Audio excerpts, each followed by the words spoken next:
विद्यार्थी मित्रांनो, 12वी तर्कशास्त्र विषयाच्या ई तासिकेमध्ये आपले सर्वांचे मनपूर्वक स्वागत आहे।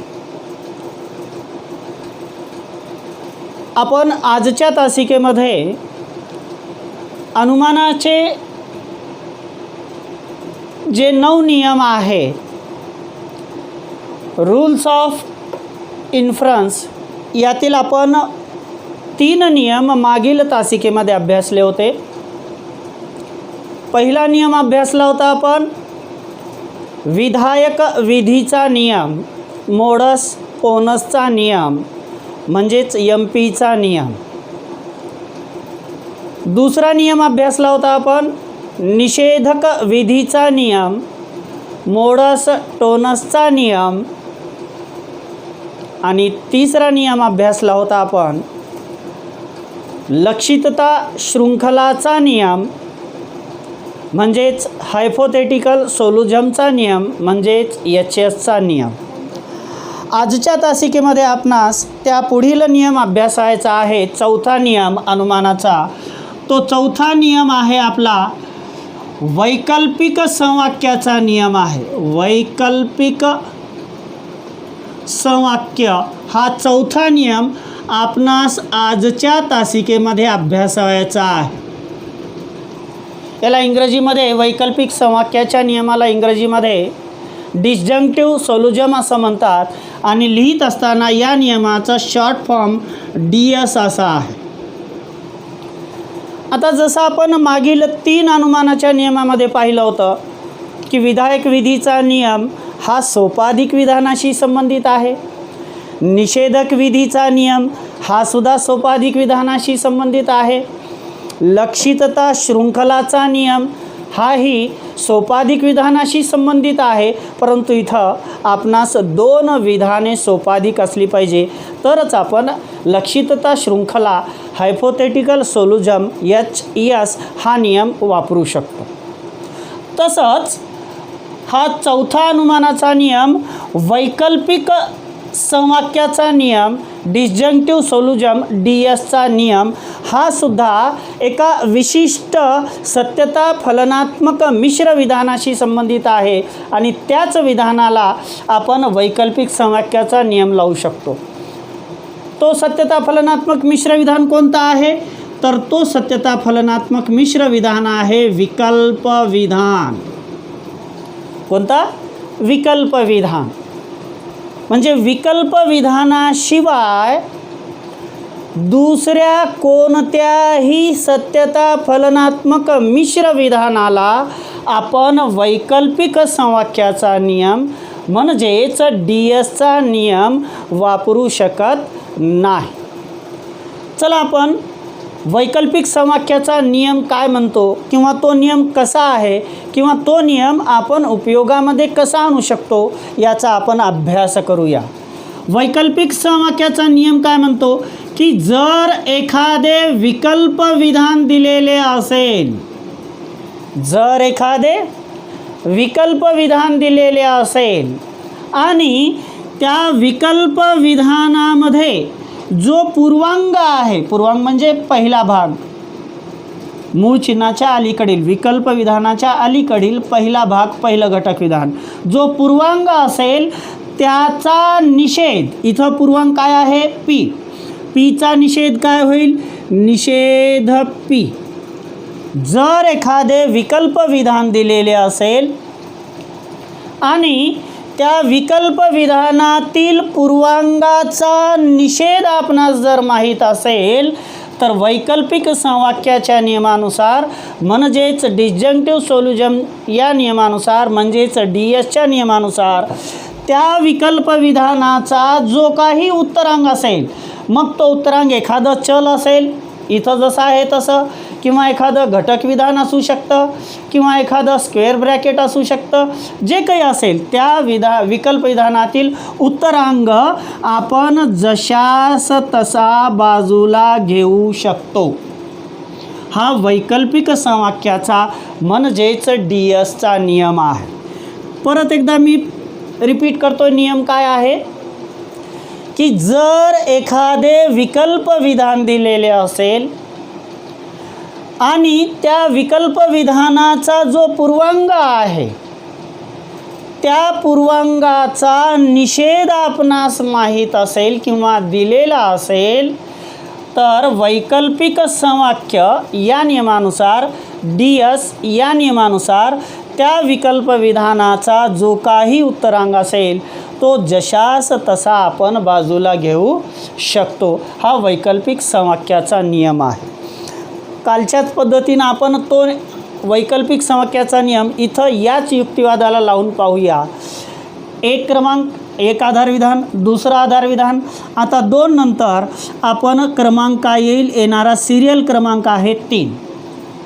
युक्तिवाद आहे, ही 2 आधार विधाने आहेत आणि हा आपला निष्कर्ष आहे Q. हा निष्कर्ष आपणास सिद्ध करावयाचा आहे आणि Q हा निष्कर्ष सिद्ध करत असताना ही 2 आधार विधाने आणि नियम यांचा आधार घेऊन युक्तिवादाचा निष्कर्ष आपण सिद्ध करत असतो.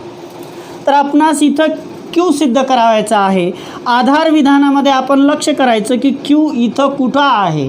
तर क्रमांक 1च्या आधार विधानामध्ये विकल्पातील उत्तरांगामध्ये Q आहे. मग आपणास नियम आठवला पाहिजे की वैकल्पिक समवाक्याचा नियम आहे की एखाद्या विकल्प विधानातील पूर्वांगाचा निषेध जर आपणास माहीत असेल तर वैकल्पिक समवाक्याच्या नियमानुसार म्हणजेच DSच्या नियमानुसार त्या विकल्प विधानाचा जो काही उत्तरांग असेल तो आपण जशास तसा, त्याच्यात काहीच बदल न करता जशास तसा बाजूला काढू शकतो. काढला. आता हा Q या विकल्प विधानातील उत्तरांग आपण इथं बाजूला काढलेला आहे. तर हे Q कोणत्या पद्धतीनं बाजूला काढला, कोणता नियम या ठिकाणी वापरून हे बाजूला काढलेला आहे याचं समर्थन करणारे क्रमांक आणि त्याच्यासमोर तो नियम याचा उल्लेख आपणास करणे अनिवार्य आहे. Q पहा नियम कसा लावला आपण, विकल्प विधानातील पूर्वांगाचा निषेध, उत्तरांग जशाला तसा. सुरुवात केली होती आपण विकल्प विधानातील म्हणजे इथून. त्याचा काय क्रमांक आहे 1, तो येईल अगोदर 1 लिहिला, कॉमा द्या. पूर्वांगाचा निषेध, आपल्या पूर्वांगाचा निषेध कुठं माहीत आहे, इथं क्रमांक 2 मध्ये माहीत आहे, कॉमा देऊन क्रमांक 2 लिहा. आणि कोणता नियम लावून किंवा कोणत्या नियमाच्या आधारे या विकल्प विधानातील जो उत्तरांग Q आहे तो आपण या ठिकाणी जशास तसाच घेतलेला आहे. तर तो नियम आहे DSचा नियम.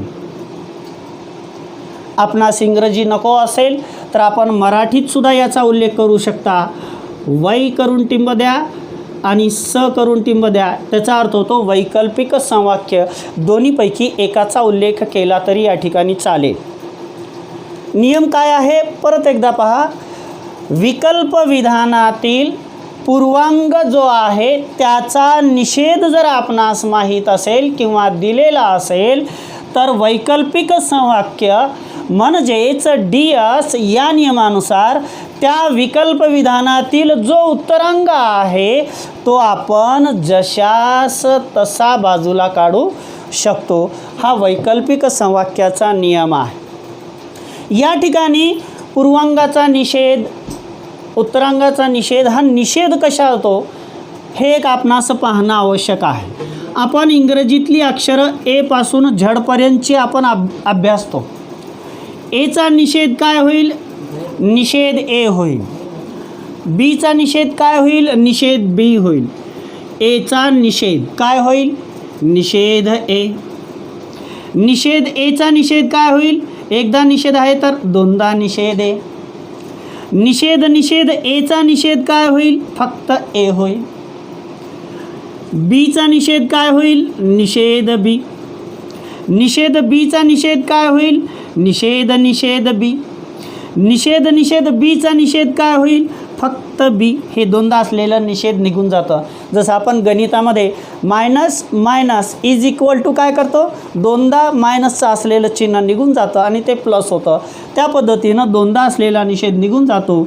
निषेध निषेध बी, याचा निषेध काय होईल, फक्त बी. सीचा निषेध निषेध सी, नॉट सी. नॉट सीचा निषेध नॉट सी आणि नॉट सीचा निषेध फक्त सी. अशा पद्धतीनं यांचा आपणास निषेध करावायचा असतो. निषेध करणे म्हणजे असा आहे, आपणास हे लक्षात आलं असेल. तसंच इथं मी या नियमामध्ये तुम्हाला म्हटलेलं आहे की एखादं विकल्प विधान दिलेलं असेल तरच आपण वैकल्पिक समवाक्याचा नियम वापरू शकतो. विकल्प विधानाशिवाय दुसऱ्या कोणत्याही सत्यता फलनात्मक मिश्र विधानाला आपण वैकल्पिक समवाक्याचा नियम वापरू शकत नाही. नियम काय म्हणतो पहा, विकल्प विधानातील पूर्वांगाचा निषेध माहीत असेल तर वैकल्पिक समवाक्याच्या नियमानुसार उत्तरांग जशास तसा आपण बाजूला घेऊ शकतो. विद्यार्थी मित्रांनो, आपण हा चौथा नियम अभ्यासला आहे. याच्यानंतर आपणास पाचवा नियम अभ्यासायचा आहे. आपण लक्षात घेतलं असेल की पहिले 3 नियम फक्त आणि फक्त सोपाधिक विधानाशी संबंधित होते. म्हणजे सोपाधिक विधान असेल तरच MP, MT आणि HS हे नियम आपण वापरू शकतो. आणि जर विकल्प विधान आलं तर आपण MP, MT, HS हे नियम वापरू शकत नाही. विकल्प विधान आल्यानंतर आपल्याला वैकल्पिक समवाक्य हा नियम वापरला पाहिजे किंवा उपयोगात आणला पाहिजे. आता यानंतर आपल्याला पाचवा नियम अभ्यासायचा आहे. त्या नियमाचं नाव आहे विधायक उभयापत्ती. विधायक उभयापत्ती. विधायक उभयापत्ती हा आपला अनुमानाचा पाचवा नियम आहे आणि त्याला इंग्रजीमध्ये आपण CD नियम म्हणजेच कन्सरेटिव्ह डिलेमा असं म्हणतो. कन्सरेटिव्ह डिलेमा, त्याला शॉर्ट फॉर्ममध्ये आपण CD असं लिहितो. आता हा नियम कसा आहे, कोणत्या विधानासाठी वापरू शकतो, तर हा नियम कसा आहे पहा की जर 2 वेगवेगळी सोपाधिक विधाने दिलेली असतील, 2 वेगवेगळी सोपाधिक विधाने दिलेली असतील, 2 वेगवेगळी सोपाधिक विधाने पाहिजे आणि ती 2 वेगवेगळी सोपाधिक विधाने संधीने जोडलेली असतील. कशाने जोडलेली असतील, संधीने जोडलेली असतील. परत रिपीट करतोय पहा विद्यार्थी मित्रांनो, लक्ष द्या. 2 वेगवेगळी सोपाधिक विधाने संधीने जोडलेली असतील आणि त्या 2 सोपाधिक विधानातील त्या 2 हे 1 आणि हे 2 त्या 2 सोपाधिक विधानातील पूर्वांग हा, फक्त पूर्वांग, दोन्ही सोपाधिक विधानातील फक्त पूर्वांग हा आपणास जर विकल्पात माहीत असेल. कशात माहीत असेल, विकल्पात माहीत असेल. पहिल्या सोपाधिक विधानाचा पूर्वांग काय आहे, P, तो इथं आला. दुसऱ्या सोपाधिक विधानाचा पूर्वांग काय आहे, R, तो इथं आला. कशात माहीत असेल, विकल्पात माहीत असेल तर विधायक उभयापत्ती म्हणजेच CDच्या नियमानुसार काय सिद्ध करता येईल आपण सांगू शकता. जर सोपाधिक विधानातील पूर्वांग विकल्पात माहीत असेल तर शिल्लक काय राहिलेला आहे, उत्तरांग. कशानं जोडून सिद्ध करता येईल, विकल्पाने जोडून सिद्ध करता येईल. रिपीट करतोय पहा नियम. 2 वेगवेगळी सोपाधिक विधाने, 2 वेगवेगळी सोपाधिक विधाने संधीने जोडलेली असतील आणि त्या 2 सोपाधिक विधानातील फक्त पूर्वांग हा विकल्पात माहीत असेल तर विधायक उभयापत्ती म्हणजेच कन्सरेटिव्ह डिलेमा CD या नियमानुसार त्या 2 सोपाधिक विधानातील उत्तरांग, फक्त उत्तरांग हा आपण विकल्पाने जोडून सिद्ध करू शकतो. हा नियम आहे. यालाच आपण युक्तिवादामध्ये परिवर्तित करूया आणि आपण इथं याला लागली सिद्ध करूया. रेष मारली, 1 आणि 2 आधार विधान, 1 निष्कर्ष विधान, 2 नंतर येणारा क्रमांक आपला 3 आहे. आपणास सिद्ध करावयाचा आहे क्यू विकल्प यस.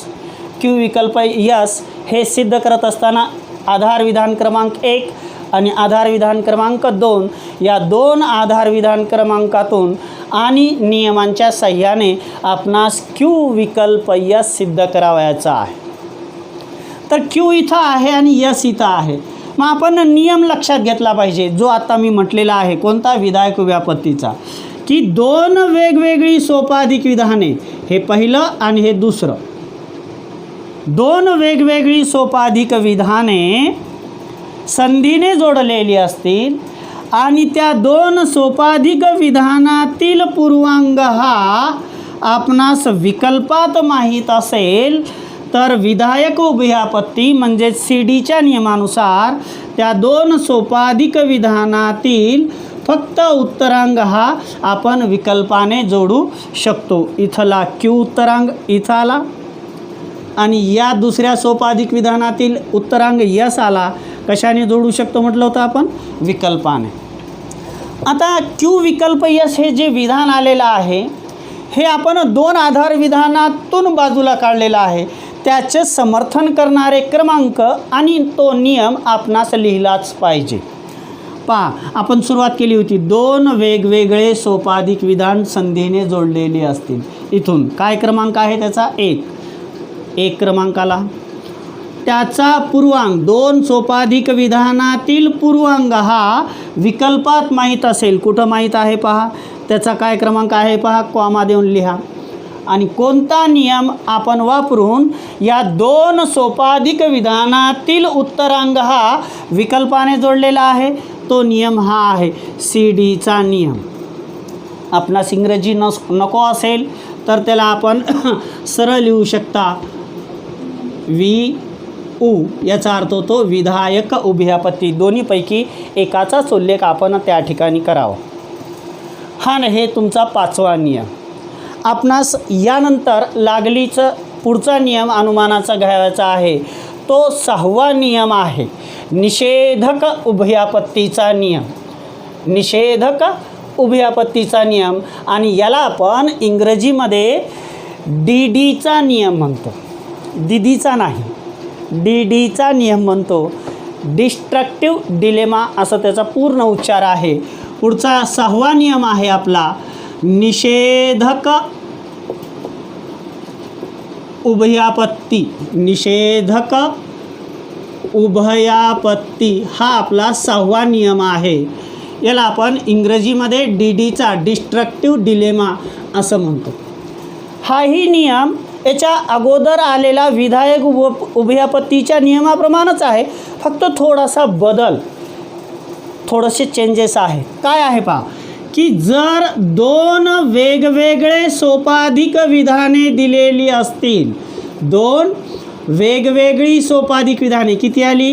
हा 1 आणि हा दुसरा. 2 वेगवेगळी सोपाधिक विधाने दिलेली असतील आणि ती कशाने जोडलेली असतील? संधीने जोडलेली असतील. कशाने? संधीने जोडलेली असतील. पहा, परत नियम काय आहे मी रिपीट करतोय. 2 वेगवेगळी सोपाधिक विधाने, 2 वेगवेगळी सोपाधिक विधाने संधीने जोडलेली असतील आणि त्या 2 सोपाधिक विधानातील फक्त उत्तरांग जो आहे त्या उत्तरांगाचा निषेध, या सोपाधिक विधानामध्ये जो उत्तरांग आला आहे त्याचा निषेध आणि या सोपाधिक विधानातील उत्तरांगामध्ये जे आलेला असेल त्याचा निषेध जर आपणास विकल्पात माहीत असेल. कशात? विकल्पात. क्यूचा निषेध काय होईल? निषेध क्यू.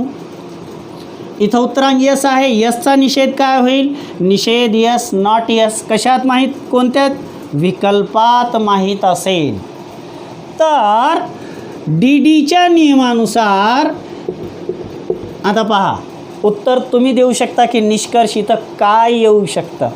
2 सोपाधिक विधाने, उत्तरांगाचा निषेध, उत्तरांगाचा निषेध, इथला निषेध उत्तरांगाचा, इथला उत्तरांगाचा निषेध विकल्पात माहीत असेल. शिल्लक काय राहिलं उत्तरांग संपल्यानंतर?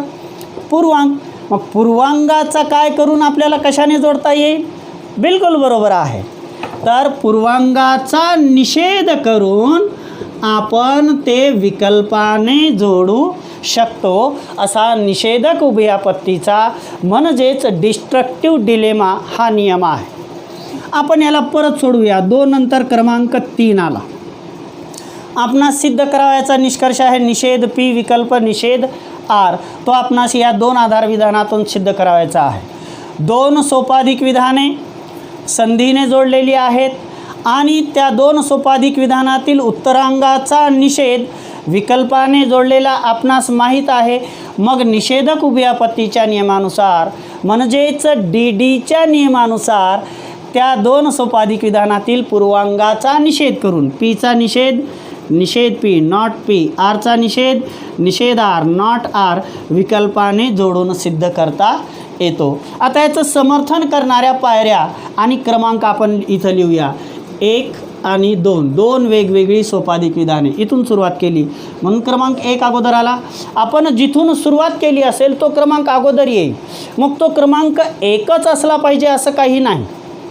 अगोदर 2 क्रमांक येऊ शकतो, 3 क्रमांक येऊ शकतो आणि नंतर 1 क्रमांक येऊ शकतो. आपण जिथून सुरुवात केली तो क्रमांक अगोदर आणि आपण नंतर जिथं गेलो तो क्रमांक नंतर येईल.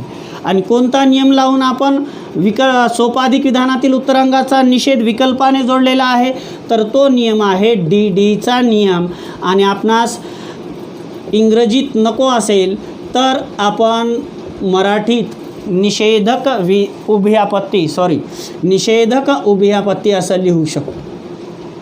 दोन्हीपैकी एकाचा उल्लेख आपण केला पाहिजे. दोन्हीचा उल्लेख करणे आवश्यक नाही. एक तर आपण मराठीत उल्लेख करू शकता किंवा इंग्रजीमध्ये उल्लेख करू शकता किंवा काही नियमांचा आपणास मराठीमध्ये लक्षात आहे, आठवतं, स्मरणात आहे तसं लिहा आणि काही नियमांचं इंग्रजीमध्ये स्मरणात असेल तसं लिहा, चालेल. पण तो नियम आपण व्यवस्थित लावला पाहिजे. आता या पुढील नियम आपणास 7वा नियम घ्यायचा आहे. अनुमानाचे एकूण 9 नियम आहेत. 6 नियम आपण अभ्यासलेले आहेत. आता फक्त 3 नियम आपणास अभ्यासायचे आहेत. आता 7वा नियम आहे आपला संधीचा नियम. संधी याला इंग्रजीमध्ये कंजंक्शन म्हणतात आणि याचं शॉर्ट फॉर्म CONJ एवढंच आपण लिहिलं तरी चालतं. 7वा नियम आहे संधी. त्याला आपण CONJ कंजंक्शन असा त्याचा पूर्ण उच्चार आहे पण लिहिताना आपण CONJ फुल स्टॉप एवढं लिहिलं तरी पर्याप्त आहे. हा नियम काय म्हणतो पहा की कोणतीही दोन चले जी आपण तर्कशास्त्रामध्ये उपयोगात आणतो ए पासून W पर्यंतची अक्षरे आपण चले म्हणून स्मॉल लघु अक्षरे, कॅपिटल अक्षरे नाही, स्मॉल अक्षरे लघु अक्षरे ए पासून W पर्यंतची कोणतीही 2 चले किंवा कोणतीही 2 घटक विधाने आपण संधीच्या नियमानुसार म्हणजेच कंजंक्शनच्या नियमानुसार त्याला आपण संधीने एकत्र जोडू शकतो. आता इथं 1 आणि 2 ही आधारविधान आहेत. निष्कर्ष आपला P संधी Q आहे. P संधी Q हा सिद्ध करायचा या 2 आधारविधानांच्या साहाय्याने. 2 नंतर येणारा क्रमांक आहे 3. P संधी Q आधारविधानामध्ये कुठेही नाही आहे पण आपल्याकडे 2 चले आहेत. मग ही 2 चले संधी या नियमानुसार म्हणजेच कंजंक्शन या नियमानुसार आपण निष्कर्ष जसा पाहिजे तसा इथं जोडून घेऊ शकतो. पहिल्यांदा इथं P पाहिजे म्हणून इथं क्रमांक 1चा P अगोदर लिहिला. नंतर आपणास Q पाहिजे म्हणून हा Q आपण या ठिकाणी घेतला आणि संधीनं जोडलेलं पाहिजे म्हणून या दोहोंना आपण इथं संधीनं जोडलं. अगोदर आपण P घेतलेला आहे. Pचा क्रमांक काय आहे पहा 1. नंतर आपण Q घेतलेला आहे त्याचा क्रमांक काय आहे 2 आणि कोणता नियम उपयोगात आणून या 2 चलांना संधीनं जोडलेला आहे तर तो नियम आहे कंजंक्शन CONJ आणि पूर्णविराम द्यायचा आहे. म्हणजे लक्षात येतं की अपूर्ण त्याचं शॉर्ट फॉर्म लिहिलेला आहे पूर्णविराम याचा अर्थ. किंवा नको असेल तर आपण त्याला सरळ मराठीमध्ये संधी असा उल्लेख करू शकता. नियम परत रिपीट करतोय पहा विद्यार्थी मित्रांनो.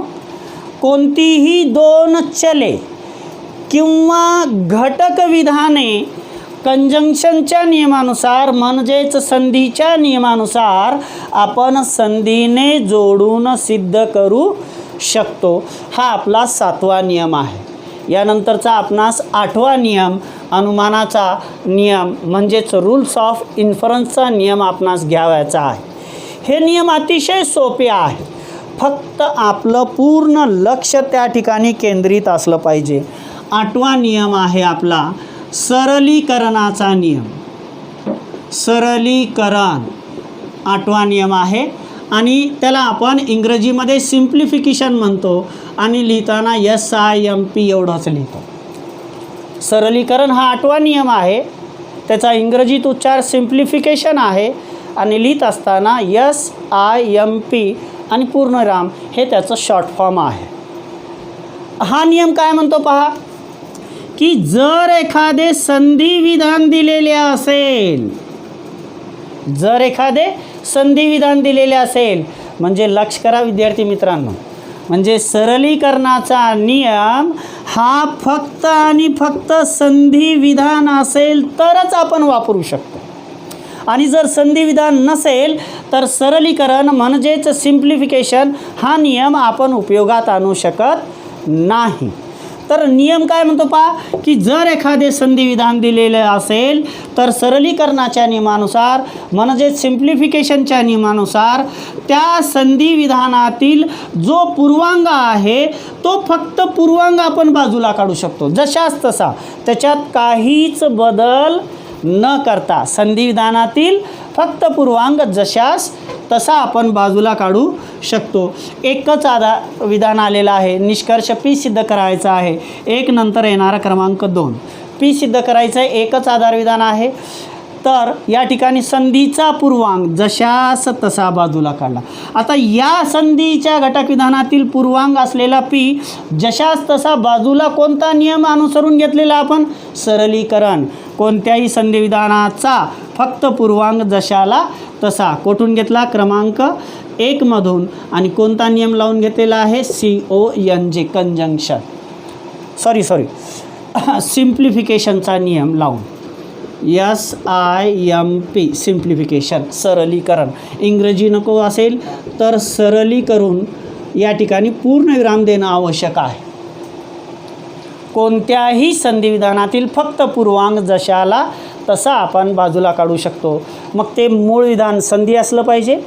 तर सरलीकरणाच्या नियमानुसार सिम्प्लिफिकेशनच्या नियमानुसार त्या संधिविधानाचा फक्त पूर्वांग जे काही चल असेल घटक विधान असेल तो जशाला तसा आपण बाजूला काढू शकतो. आता आपला शेवटचा अनुमानाचा नियम आपणास अभ्यासायचा आहे आणि तो नियम आपला 9 क्रमांकचा आहे.